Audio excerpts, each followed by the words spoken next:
Talking, listening, selling. Talking, listening, and selling. Please welcome Dylan.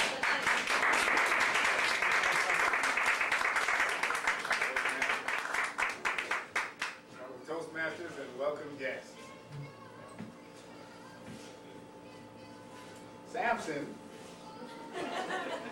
killed 1,000 Philistines soldiers with the jawbone of an ass. 1,000. Every day, salespeople kill thousands of sales with the same weapon.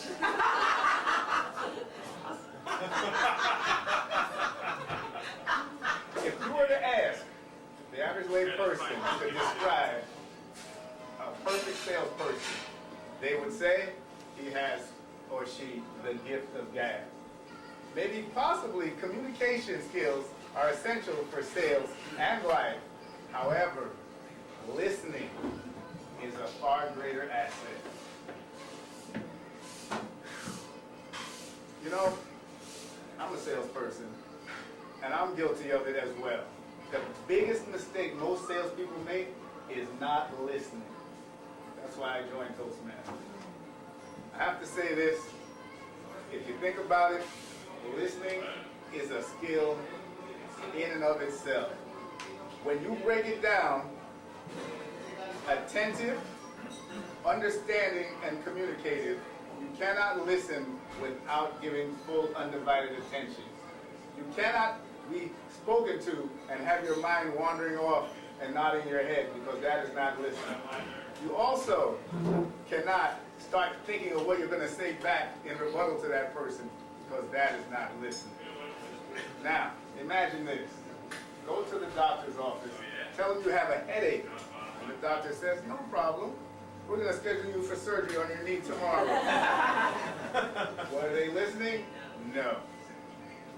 The biggest problem and mistake of most salespeople is not giving the proper presentation by qualifying and questioning, probing questions to find out the features or the needs of the customer. When I say that, what I mean is simply by giving the end before the beginning is similar to sales malpractice. And that's basically it. I want to tell a story. 1994, myself and my wife, we had a huge flood in our basement. A catastrophe. Basement was my man cave. Giant screen TV. I had a full gymnasium set up down there. I had the refrigerator for the nice cold ones over there. And I walked down and I saw water about the height of this table. All I could think was, oh no, what am I going to do? I started to rush into the water. It wouldn't have made a difference. I said, I can't do anything. So I sat back and said, thank God we have insurance. So I thought. Now I have the insurance. They pay off on my check, and I become the largest consumer possible. I have to go out, a salesman, and buy everything. I need everything now. So the first place we started is the appliance store. Out we go. No one greeted me. I walked in, walked around, had brochures, manuals, everything. Never was given the time of day. So I left that place. That was Nobody Beats the Wiz. They're out of business. They were beaten. Moving right along, I decided we needed to get the couches for the basement and the washers and dryers. Another catastrophe. When I tell you it was agonizing, it was like going 15 rounds with Muhammad Ali by the end of it all. Finally, the straw that broke the camel's back. All I wanted was my giant screen television. So here I am, all excited. I ran out with my manual. Here I have a manual. I would think that any salesperson seeing this man with this would know that he was ready to buy something. First store I go into, what do we see?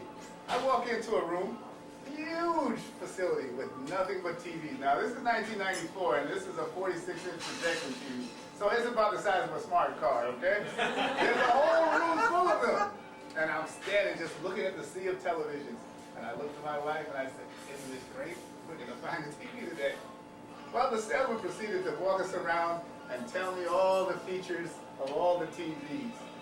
And then we stood silent because he could see that I was quite miffed, puzzled even. He said, so what do you think? My answer was, I don't like it. His response to me was, what don't you like about it? And I said, well, where I'm from, we watch television. When did you think you were going to turn one on? We had stood in a room with a blank screen and looked at 50 television sets. Now at this point in time, I was furious. I said, it's time for me to go. And they chased me, wait, come back. And I was like, I'm not coming back. But on my way out, I left the cinema with one bit of advice. I said, if I were you, I would seek another job because you're going to starve if this is what you want.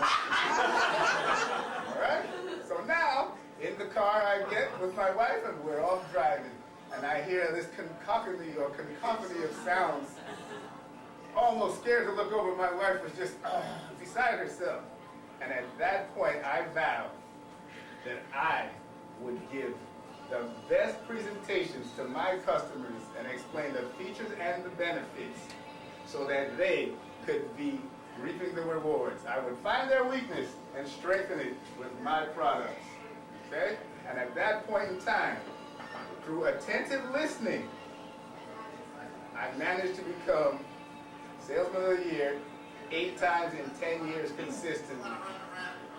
We have 2 eyes, 2 ears, and 1 mouth. Madam Toastmaster.